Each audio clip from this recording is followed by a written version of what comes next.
'Twas the night before Christmas, when all through the house not a creature was stirring, not even a mouse. The stockings were hung by the chimney with care, in hopes that St. Nicholas soon would be there. The children were nestled all snug in their beds, while visions of sugar plums danced in their heads, and Mama in her kerchief and I in my cap had just settled our brains for a long winter's nap. When out on the lawn there arose such a clatter, I sprang from my bed to see what was the matter. Away to the window I flew like a flash, tore open the shutters and threw up the sash. The moon on the breast of the new fallen snow gave a lustre of midday to objects below, when what to my wondering eyes did appear but a miniature sleigh and 8 tiny reindeer. With a little old driver so lively and quick, I knew in a moment he must be Saint Nick. More rapid than eagles, his coursers they came, and he whistled and shouted and called them by name. Now Dasher, now Dancer, now Prancer, now Vixen, on Comet, on Cupid, on Donner, on Blitzen, to the top of the porch, to the top of the wall. Now dash away, dash away, dash away all. Ho, ho, ho. As leaves that before the wild hurricane fly, when they meet with an obstacle, mount to the sky.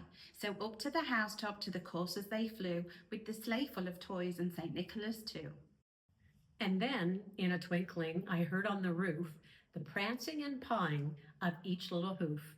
As I drew in my head and was turning around, down the chimney St. Nicholas came with a bound. He was dressed all in fur from his head to his foot, and his clothes were all tarnished with ashes and soot. A bundle of toys he had flung on his back, and he looked like a peddler just opening his pack. His eyes how they twinkled, his dimples how merry, his cheeks were like roses, his nose like a cherry. His droll little mouth was drawn up like a bow, and the beard on his chin was as white as the snow.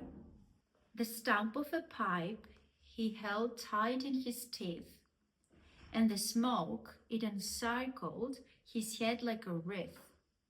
He had a broad face and a little round belly that shook when he laughed like a bowl full of jelly. He was chubby and plump, a right jolly old elf, and I laughed when I saw him, in spite of myself. A wink of his eye and a twist of his head soon gave me to know I had nothing to dread. He spoke not a word, but went straight to his work, and filled all the stockings, then turned with a jerk, and laying his finger aside of his nose, and giving a nod, up the chimney he rose. He sprang to his sleigh, to his team gave a whistle, and away they all flew, like the down of a thistle.